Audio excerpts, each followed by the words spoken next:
Hi guys, Cykaniki here. Welcome back to this channel. So today we're going to review a product which is MC Cosmetics.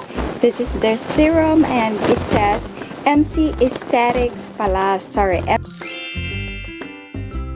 be high potency to treat stubborn dark spots. And this is for skin lightening, hydration, and nutrition. And there are different ingredients. The ingredients for these products are glutathione, folic acid, alpha azithromycin, optima, pearl powder, vitamin extracts, sticky white, vitamin D3, vitamin B5, citric acid, glycolysis. I super love this product because of its white packaging and of course the product itself.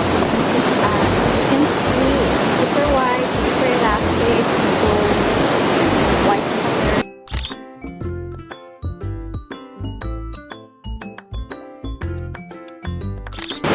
Walang smell siya guys, super clean scent niya. I really super love the packaging. As you can see, ang ganda. Merong super royal food. Ang ganda talaga. Super. And it contains 10 ml. And they said that this small bottle costs 3,000 pesos. I don't know.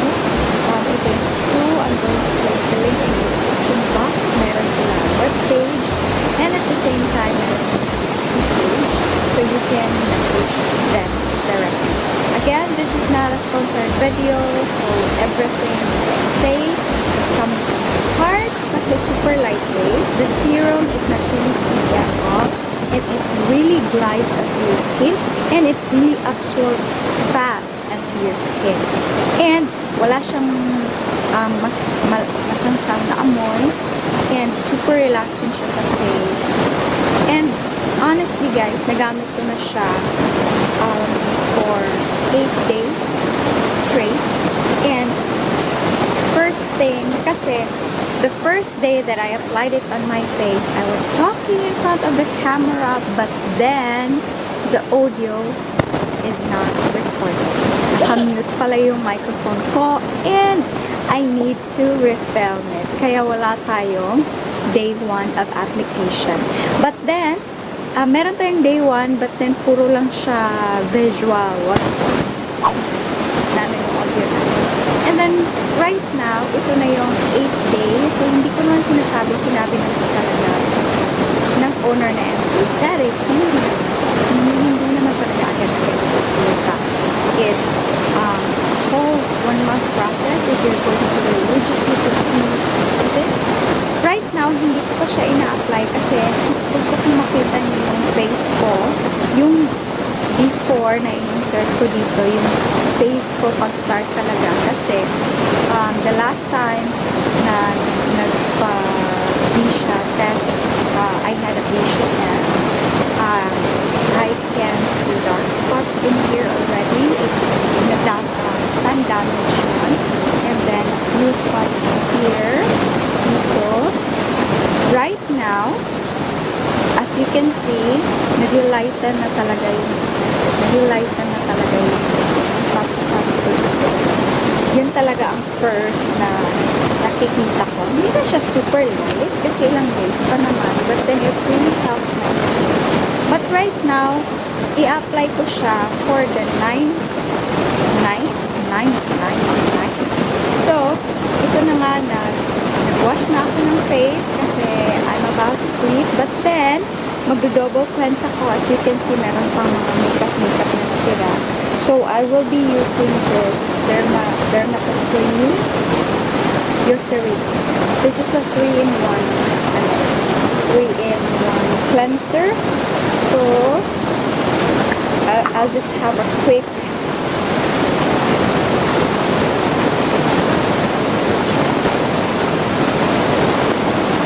cleanse on my face.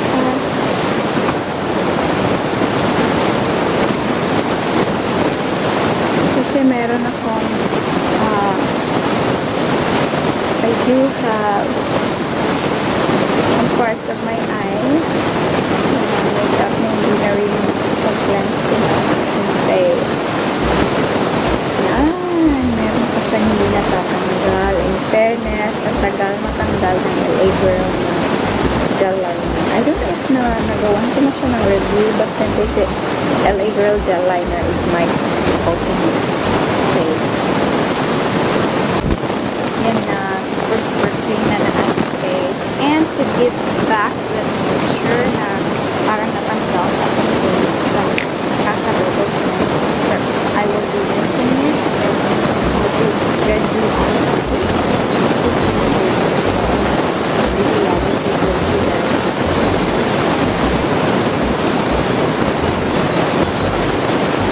So I'm going to let it dry. Okay, so since we're moisturized and everything, mag-add pa rin tayo ng dagdag na moisturize. So this time, I will be showing to you kung paano ko i-apply again kasi na first time that I film right MC Aesthetics on my face, wala pa rin audio, so this time, hopefully net na. So, mostly, sinasabi ni Marla Camina, which is the owner of MC Aesthetics, he owns this company. Maglagay lang daw ng few drops. 1 to 2 drops, okay with that. And then,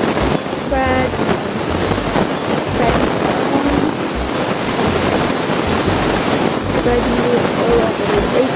Ang ganda kasi, at first, parang makikita mo na sticky, but then, paglagay mo na sa face nyo, ang dali niya talaga mag-absorb sa face na parang ang bilis talaga nag-absorb. Ang bilis niya mag-absorb sa skin. Promise.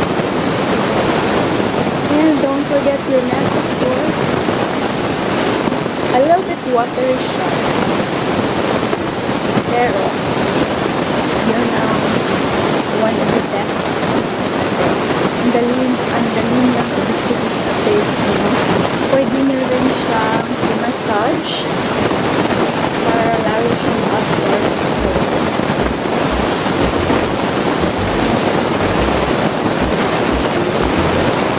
Basta make sure if you're going to apply this to your face, super clean your face. And let it set on your face. Kung gusto niyo pang mag-add with moisturizer above this, okay lang. Ako mostly yung 4th or 5th day, ito lang talaga yung last time na apply serum moisturizer. But then lately kasi tonight ko lang yung intensive na night cleaning. Ayan. Ano lang siya guys, super konting-konti lang yung ginagamit ko nito. Super, parang sulit rin. Kasi, ang dami na niya. Kasi 1 drop lang yung gagamit ko. 1 to 2 drops lang. So, makakatipid ka. And then, napipili ko lang. The first thing na na-notice ko is yung pag-lighten ng mga dark brown spots ko dito. And then dito it helps my I don't know if it really helps my dark circles, pero nakapansin ko na like and soften na yung skin ko, especially when I'm in the morning and super plump talaga na it is advisable to use this. And I think that's it guys, kasi gagamitin ko pa siya. Maybe I'm going to update you on Instagram after a month of using this product. So again, this is the 9th day of using this product. I hope that I will be getting more results. I am looking forward. I don't know, medyo nangarap lang batch na wala. It can help problems here. My main problem is my big pores, but this one is not intended for that, but I'm still hoping. And ita-try ko rin sa some areas of my body. It lighten the thank you so much for watching. I hope you enjoyed this video. Please do check their FB page, MC Aesthetics on Facebook, and I'm going to check something about website. And again, guys, thank you so much for watching. I hope you like, share, and subscribe, and see you soon in my next video. I'm cooking up a more makeup tutorial for you and product discoveries, product review like this. All you have to do is stay tuned and please click the notification bell. Thank you so much for watching. I hope you enjoyed this video. Bye bye for now.